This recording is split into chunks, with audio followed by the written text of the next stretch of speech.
Launching in 3, 2, 1.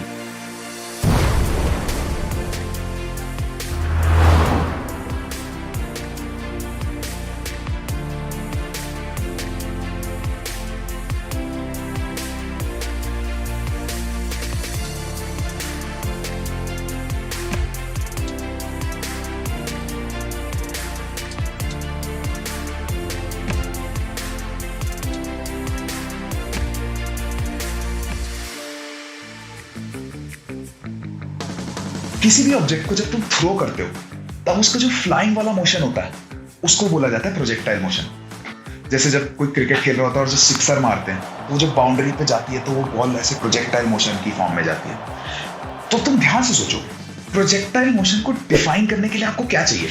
मतलब कि वो कितनी दूर जाएगा ये कैसे पता लगेगा, या कितना ऊंचा जाएगा ये कैसे पता लगेगा?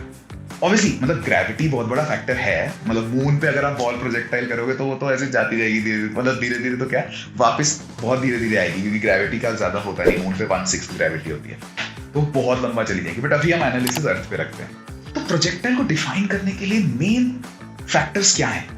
वो मेन फैक्टर्स दो हैं।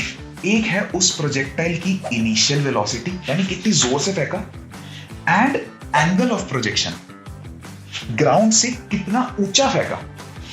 ये दो फैक्टर्स बताओ तो तुम प्रोजेक्टाइल के बारे में ऑलमोस्ट सब कुछ बता सकते हो। ऑलमोस्ट वर्ड में इसलिए यूज कर रहा हूं क्योंकि ग्रेविटी तो इफेक्ट करती है और एयर रेजिस्टेंस भी होती है, वो भी इफेक्ट करती है प्रोजेक्टाइल के मोशन को। बट अगर हम एयर रेजिस्टेंस को नेग्लिजिबल, मतलब अभी के लिए इग्नोर करें, मतलब अपने जो सिलेबस है उसमें एयर रेजिस्टेंस है नहीं, तो उसको अगर हम इग्नोर करें और ग्रेविटी स्टैंडर्ड अर्थ की 9.8 ग्रेविटी ले, तो तुम इन दोनों से सब कुछ निकाल सकते हो। तो चलो सबसे पहले तो ये नोटिस करो कि जो प्रोजेक्टाइल मोशन होता है वो एक 2 डायमेंशनल मोशन होता है।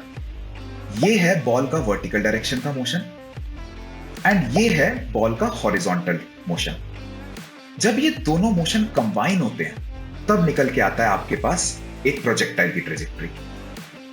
दूसरी चीज ये नोटिस करो कि ये जो ट्रेजेक्टरी है ये कर्व्ड है। ये जो पाथ बॉल लेती है वो एक कर्व्ड पाथ है। ऐसा किसकी वजह से हो रहा है? ऐसा हमें पता है ग्रेविटी की वजह से हो रहा है। लेकिन अगर तुम ध्यान दो, जो ग्रेविटी होती है वो सिर्फ वर्टिकल डायरेक्शन में लगती है। इसका मतलब वो सिर्फ वर्टिकल कंपोनेंट ऑफ मोशन को इफेक्ट करेगी, ग्रेविटी हॉरिजॉन्टल मोशन को इफेक्ट ही नहीं करेगी। इसको एक काम करते हैं, थोड़ा स्लो मोशन में देखते हैं। ध्यान से देखो, बॉल जैसे ही लॉन्च होती है उसकी वर्टिकल वेलोसिटी कम होती जाती है, ग्रेविटी की वजह से कम होती जाती है। एक पॉइंट पे 0 एंड फिर वापस नीचे की तरफ बढ़ती जाती है। एंड जो हॉरिजॉन्टल मोशन है वो देखो अनअफेक्टेड है, वो तो सेम स्पीड से चल रहा है। तो ये जो यूनिक टाइप का कॉम्बिनेशन है जिसमें जो हॉरिजॉन्टल मोशन है वो बस अपना मस्ती में चलता रहता है, उसको कोई ग्रेविटी इफेक्ट नहीं करती। एंड जो वर्टिकल मोशन है वो शुरू में एकदम तेजी से ऊपर जाता है, फिर स्टॉप एंड फिर वापस नीचे की तरफ बढ़ता है। इस यूनिक से बढ़िया से कॉम्बिनेशन की वजह से आपको ये ट्रेजेक्टरी कर्व दिखती है। तो मान लो आपने एक ऑब्जेक्ट लिया और उसको थ्रो किया at an initial velocity u at an angle theta with the ground. ठीक है, थीटा विद द ग्राउंड। अब आपको बताना है कि ये ऑब्जेक्ट अपनी पूरी जर्नी में कितनी मैक्सिमम हाइट तक पहुंचेगा। सबसे पहले ये बताना है। तो मैक्सिमम हाइट कैसे निकालोगे? देखो, सबसे पहले तो इस मोशन को x और y में ब्रेक करना बहुत जरूरी है, उससे एनालिसिस बहुत आसान हो जाएगा। ये तुम्हें पता ही है कि जो इसका x का मोशन होगा वो नॉन एक्सेलरेटेड होता है, वो तो सिंपल बस चलता जाता है। ग्रेविटी तो नीचे की तरफ होती है, तो ग्रेविटी सिर्फ उसकी वर्टिकल मोशन को इफेक्ट करेगी। तो हम एक काम करते हैं, इसको दो कंपोनेंट्स में स्प्लिट कर लेते हैं, x और y में। तो इसका जो x वेलोसिटी होगी इस बॉल की वो होगी ux क्या होगा? u cos theta. और जो y कंपोनेंट होगा इसका वेलोसिटी का वो होगा uy। कितना होगा? u sin theta. अब इस प्रोजेक्टाइल की जो मैक्सिमम हाइट होगी वो उसके y कंपोनेंट की ही तो मैक्सिमम हाइट होगी।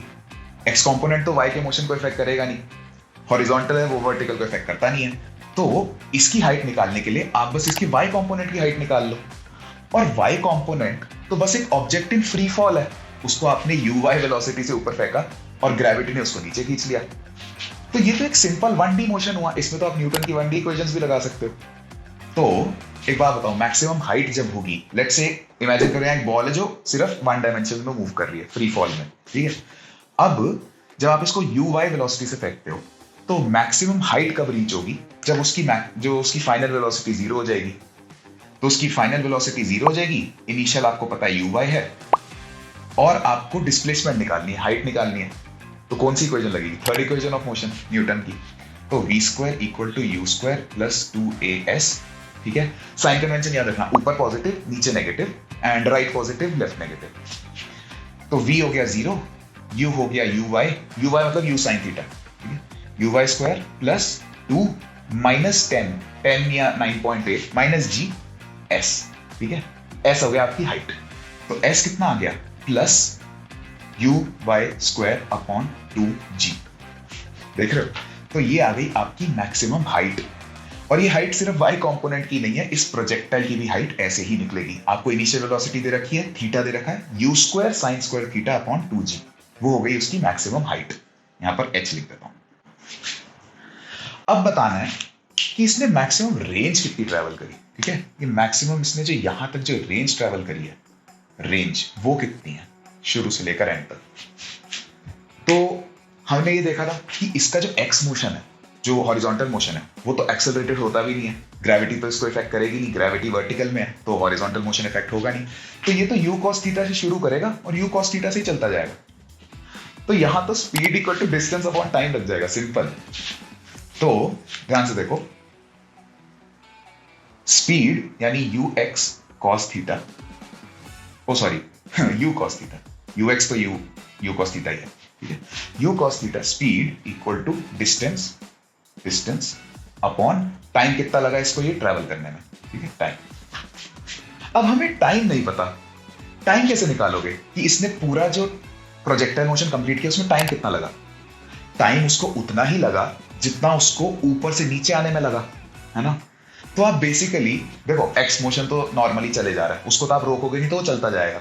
बट वाई का जो मोशन है वो ऊपर से जाके कभी तो नीचे आएगा, कभी तो उसकी डिस्प्लेसमेंट वापस जीरो होगी।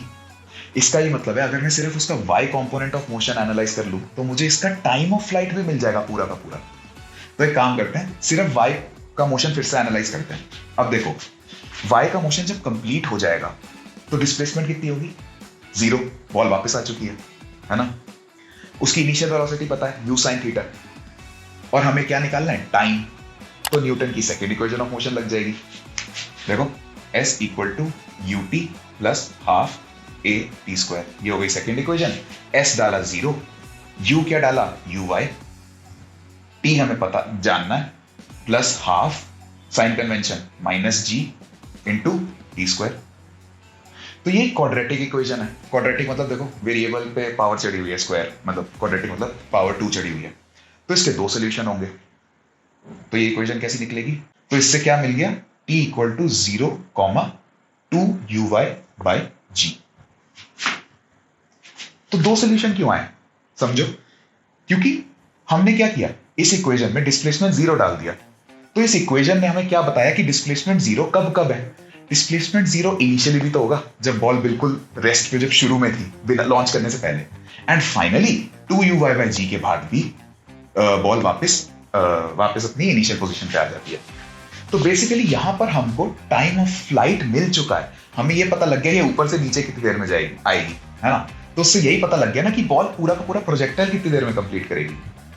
तो टाइम ऑफ फ्लाइट मिला 2uy बाई g, इसको डाला इस इक्वेशन में, क्योंकि हॉरिजॉन्टल तो बस speed equal to distance upon time, acceleration है ही नहीं कोई, है ना।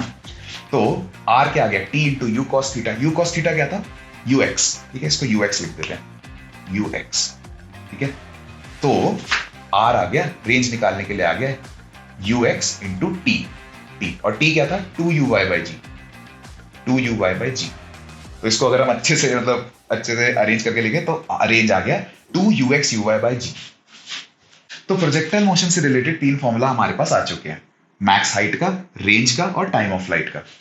तो अगर तो आपसे कोई सिंपल सा क्वेश्चन पूछा जाता है, जैसे स्ट्रेट फॉरवर्ड सा कि एक इनिशियल वेलोसिटी दे रखी है और थीटा दे रखा है, थीटा को एंगल ऑफ प्रोजेक्शन भी बोलते हैं। तो अगर ये दो चीजें दे रखी हैं और पूछा है हाइट, रेंज और टाइम ऑफ फ्लाइट बता दो, तो बता देना, वो तो सिंपल है। बट अगर थोड़ा सा भी कॉम्प्लिकेटेड या कॉम्प्लेक्स सा क्वेश्चन आता है ना, हल्का सा टफ सा, तो आपको बेसिक्स पता होने चाहिए। हमने कुछ नहीं किया, एक प्रोजेक्टाइल मोशन को एक्स और वाई में स्प्लिट किया, और एक्स का मोशन तो बस चलता जाता है, उसको तो कोई ग्रेविटी इफेक्ट नहीं करती, कोई एक्सेलरेशन नहीं होती। और वाई का जो मोशन है उसमें बस ग्रेविटी इफेक्ट करती है, बट एक्चुअली वो होता है एक तरीके, मतलब 1D मोशन ही हुआ वो, अगर हम उसको स्प्लिट कर रहे हैं एक्स और वाई में, तो आप 1D मोशन का एनालिसिस लगा देना वाई में, इनफैक्ट एक्स में वाई में दोनों में, एंड वो क्वेश्चन आराम से सॉल्व हो जाएगा। तो चलो एक सिंपल सा इंटरेस्टिंग सा क्वेश्चन करते हैं। मान लो एक प्लेन है जो 100 मीटर पर सेकेंड से ट्रैवल कर रहा है at a height of 1 kilometre from the ground, 1 kilometre from the ground, ठीक है। ग्राउंड पे कुछ डिस्टेंस आगे एक टारगेट पड़ा है जिसको तुम्हें डिस्ट्रॉय करना है, एंड तुम पायलट हो मान लो। तो तुम्हें ये बताना है कि प्लेन को, ये जो बॉम्ब जो तुम्हारे पास है, जो तुम सिर्फ ड्रॉप करोगे, वैसे लॉन्च वॉन्च नहीं करोगे, बस ड्रॉप करना है प्लेन से, तुम्हें कब ड्रॉप करना चाहिए कि जाके वो जो बॉम्ब है वो टारगेट को हिट करे। ये क्वेश्चन है, इंटरेस्टिंग है ना। बट अगर तुमने ये बोला कि हाँ जब टारगेट के ऊपर हो प्लेन तब ड्रॉप कर देना, तो नहीं यार, कैसी बात कर रहे हो भाई। प्लेन की वेलोसिटी भी तो उसमें अपने आप ऐड हो जाएगी। जब बॉम्ब ड्रॉप करोगे तो प्लेन कितनी जोर से चल रहा है, तो बॉम्ब की जो इनिशियल वेलोसिटी होगी वो 100 मीटर पर सेकेंड होगी हॉरिजॉन्टली।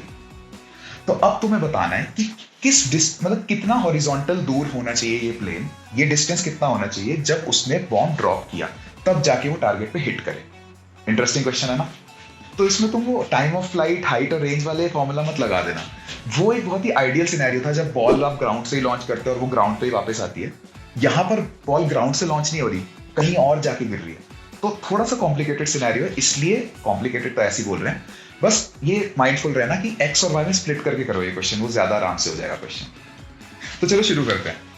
जो बॉम्ब है, जब तुम बॉम्ब ड्रॉप करोगे प्लेन से, तो उसकी इनिशियल वेलोसिटी 100 मीटर पर सेकेंड होगी हॉरिजॉन्टली, और वर्टिकली कोई वेलोसिटी नहीं होगी, मैंने बताया सिर्फ ड्रॉप करेंगे। और इस बॉम्ब को 1 किलोमीटर ट्रैवल करना है। 1 किलोमीटर वर्टिकली ट्रैवल करने में इसको कितना टाइम लगेगा? तो अगर हम सिर्फ वर्टिकल पार्ट ऑफ मोशन देखें तो वो तो 0 से शुरू हो रहा है वर्टिकली।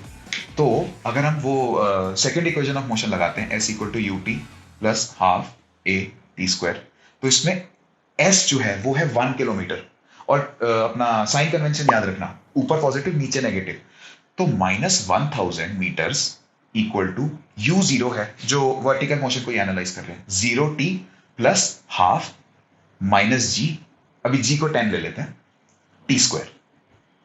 तो इससे क्या आ गया, t² = 200, मतलब 2 × 1000 / 10, ठीक है।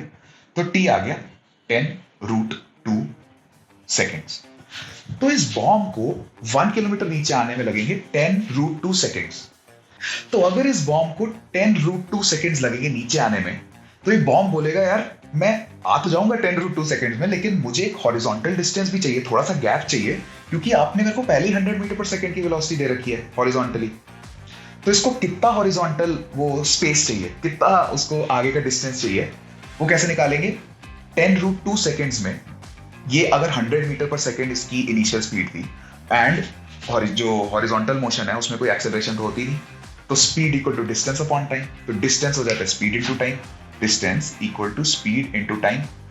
तो इतना डिस्टेंस इस बॉल को चाहिए, इतना मतलब एक स्पेस चाहिए कि मैं 10√2 सेकेंड्स में, अगर आप इस बॉम्ब से एक्सपेक्ट कर रहे हो कि 1 किलोमीटर ट्रैवल कर ले, तो आपको उसको एक हॉरिजॉन्टल स्पेस भी देनी पड़ेगी। तो वो कितनी स्पेस देनी पड़ेगी? वो हो गया 100 × 10√2, यानी अप्रोक्सीमेटली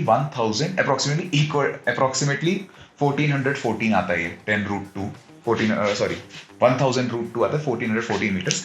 बट 1000√2 मीटर्स आपको इस बॉम्ब को हॉरिजॉन्टल स्पेस भी देनी पड़ेगी, एंड इसीलिए बॉम्ब, आंसर क्या है, क्वेश्चन का आंसर ये है, बॉम्ब आपको तब ड्रॉप करना है प्लेन से जब जो प्लेन है वो हॉरिजॉन्टली 1000√2 मीटर्स अवे हो टारगेट से।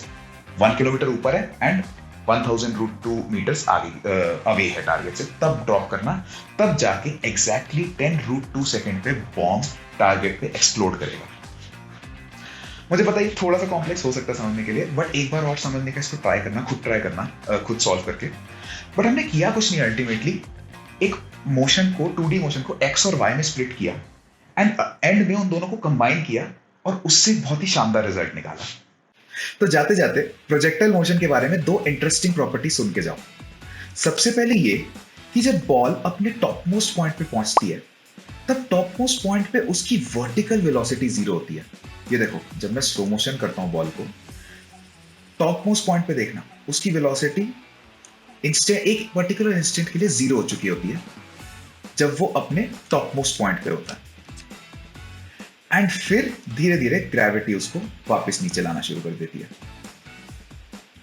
दूसरी प्रॉपर्टी ये है कि आप प्रोजेक्टाइल को जिस भी एंगल से लॉन्च करते हो, जैसे अभी हमने 60 डिग्री से प्रोजेक्टाइल को लॉन्च किया है, ठीक है, तो ध्यान से देखो, इसकी जो वेलोसिटी है, वर्टिकल वेलोसिटी, वो धीरे धीरे नीचे कम होती जाएगी, फिर एक इंस्टेंट पे 0 हो जाएगी, जैसे हमने अभी डिस्कस किया, फिर वापस बढ़नी शुरू हो जाएगी नीचे की तरफ। बट जब ये बॉल एंड करेगी ना अपना मोशन, लास्ट का जो पॉइंट होगा, जब वो बिल्कुल ग्राउंड को टच करेगी, मैं देखो टाइम रोक दिया 1 मिनट के लिए, जब बॉल को लास्ट में टच होगा तो वो जो एंगल होगा जो वो ग्राउंड के साथ बनाएगा वो एग्जैक्टली 60 डिग्री होगा।